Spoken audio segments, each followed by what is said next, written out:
السلام علیکم students, welcome back to my channel students. سب سے پہلے ہم اپنے پچھلے لیکچر یعنی لیکچر نمبر 5 کے حوالے سے بات کریں گے۔ لیکچر نمبر 5 میں ہم نے فعل کے لحاظ سے جملے کی اقسام کے بارے میں پڑھا تھا۔ ہم نے پڑھا تھا کہ فعل کے لحاظ سے جملے کی کتنی اقسام ہیں اور کون کون سے ہیں۔ مفرد جملہ کیا ہے، یہ کتنے جملوں پر مشتمل ہوتا ہے۔ مرکب جملہ کیا ہے اور اس میں کتنے جملے ہوتے ہیں۔ اس کے بعد ہے مخلوط جملہ۔ مخلوط جملہ کیا ہے اور یہ کتنے جملوں پر مشتمل ہوتا ہے۔ ہم نے ان سب کے بارے میں سیکھا تھا۔ اسٹوڈنٹس، آپ میں سے اگر کسی کو اس ٹاپک کے حوالے سے یعنی جملے کی اقسام کے حوالے سے کوئی بھی چیز سمجھ میں نہ آئی ہو تو آپ نیچے کامنٹ باکس میں مجھ سے پوچھ سکتے ہیں۔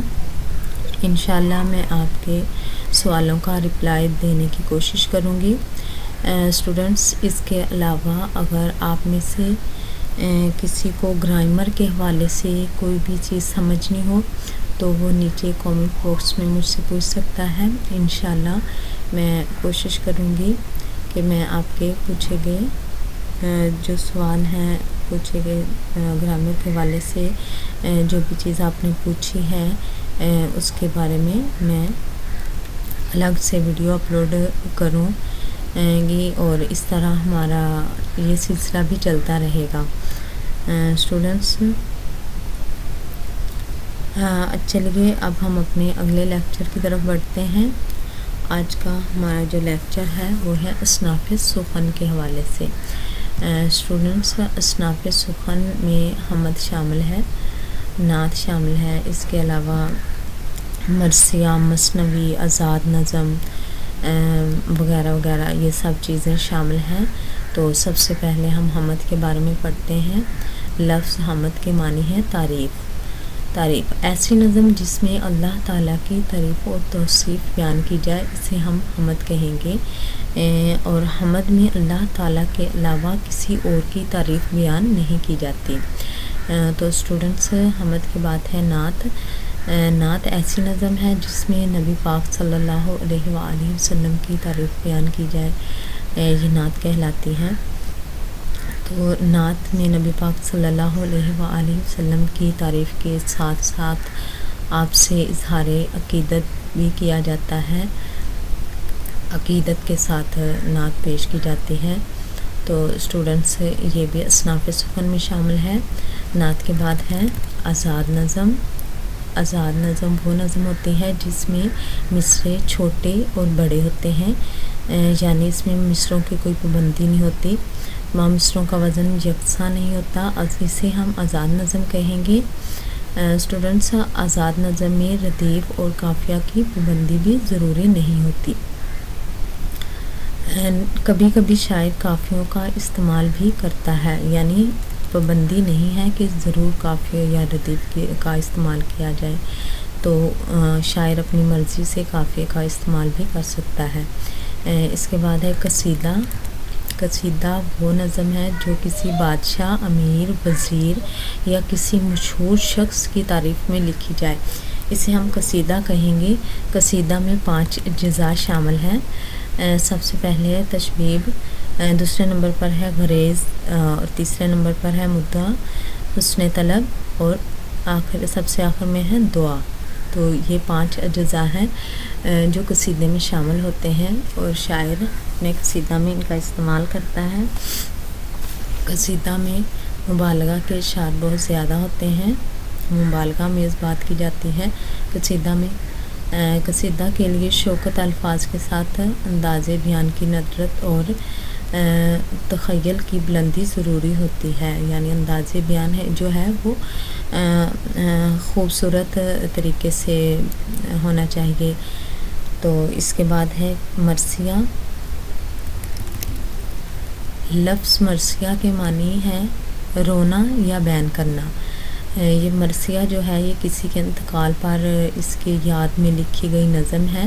مرثیہ 2 قسم کا ہوتا ہے، کربلائی مرثیہ اور شخصی مرثیہ۔ کربلائی مرثیہ وہ مرثیہ ہوتا ہے جو شہدائے کربلا کی یاد میں لکھا جاتا ہے، اسے ہم کربلائی مرثیہ کہیں گے۔ اس کے بعد ہے شخصی مرثیہ۔ شخصی مرثیہ جو ہوتا ہے وہ کسی عام شخص کے انتقال پر لکھا جاتا ہے، اسے ہم شخصی مرثیہ کہتے ہیں۔ اس کے بعد ہے مثنوی۔ مثنوی ایسی نظم ہے جس میں کوئی طویل کہانی، قصہ یا واقعات تسلسل کے ساتھ بیان کیا جائے، اسے ہم مثنوی کہیں گے۔ مثنوی کے دونوں مصرعے ہم وزن اور ہم قافیہ ہوتے ہیں۔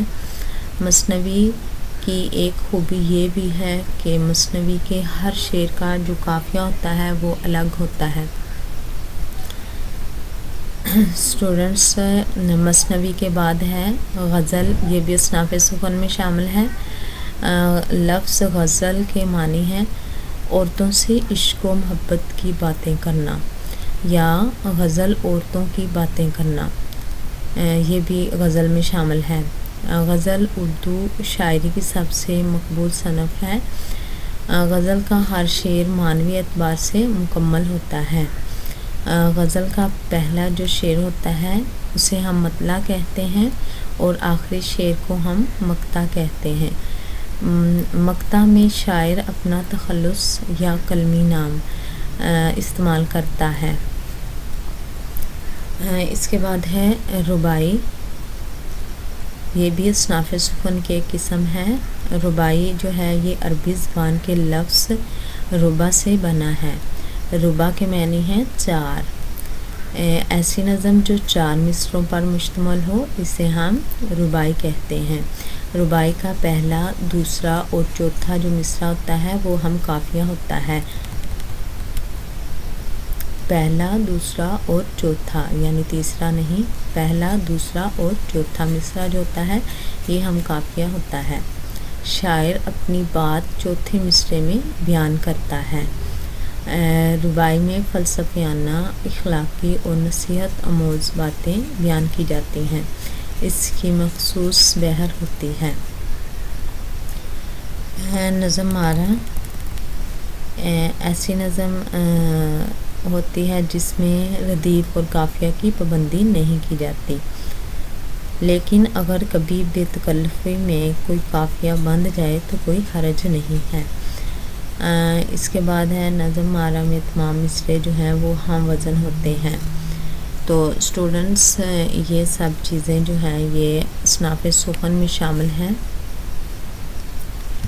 اصناف سخن کے حوالے سے آج ہم نے سیکھا۔ اسٹوڈنٹس آپ میں سے اگر کسی کو اصناف سخن کے حوالے سے کوئی بھی چیز سمجھ میں نہ آئی ہو تو وہ نیچے کامنٹ باکس میں مجھ سے پوچھ سکتا ہے۔ اس کے علاوہ میری اس ویڈیو کو دوبارہ دیکھیں، امید کرتی ہوں کہ اس کو سمجھ میں آ جائے گی۔ تو اس اسٹوڈنٹس آج کے لیے اتنا کافی ہے۔ انشاءاللہ ہم کل مزید گرامر کے حوالے سے ہم مزید سیکھنے کی کوشش کریں گے۔ تو آج تک کے لیے اتنا کافی ہے۔ اللہ حافظ۔